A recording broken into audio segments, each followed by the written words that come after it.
भोजपुरी अदाकारा आकांक्षा दुबे ने वाराणसी की एक होटल में खुदकुशी कर ली है। जराये ने बताया कि आकांक्षा फिल्म की शूटिंग के सिलसिले में शहर गई थी और इतवार के रोज उनकी नाश वाराणसी के सारनाथ इलाके में एक होटल के कमरे में पाई गई है। पुलिस ने अदाकारा के अहले खाना को इस वाक़े की इतला दी है। यहाँ ये बात भी काबिले जिक्र है कि हफ्ते की रात ही अदाकारा ने इंस्टाग्राम हैंडल पर एक वीडियो शेयर किया गया था। हुकाम की जानिब से इस सिलसिले में मजीद मालूमात का इंतजार है। ये होटल सौमेंद्र है, थाना सारनाथ अंतर्गत। यहाँ पे हमें सूचना मिली कि एक महिला ने यहाँ पे रूम नंबर 105 में फांसी लगा ली है।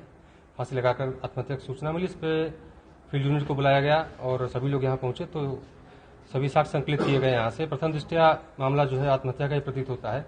इसमें आकांक्षा दुबे यहाँ पे रुकी हुई थी, जो भोजपुरी फिल्मों में काम करती हैं और मूल रूप से चौरी भदोही की रहने वाली हैं और काफी समय से महाराष्ट्र में इनका परिवार रहता है। तो सभी परिजनों को सूचना दी गई है, वो आ रहे हैं और अग्रिम विधिक कार्रवाई इसमें की जा रही है। कोई सुसाइड नोट वगैरह मिला है? कोई सुसाइड नोट बरामद अभी नहीं हुआ है इसमें। यहाँ पर कितने दिन से रुकी थी? ये 22 तारीख की रात में यहाँ पे आई थी और इनकी कोई यहाँ पे फिल्म की शूटिंग चल रही थी। किसी भी प्रकार का सर कोई विवाद सामने आया, जैसे यूनिट की पूछताछ? अभी प्रथम दृष्टया अभी कुछ जानकारी नहीं मिली, सबसे पूछताछ की जाएगी और जो भी तथ्य सामने आएंगे उस पर कार्रवाई की जाएगी।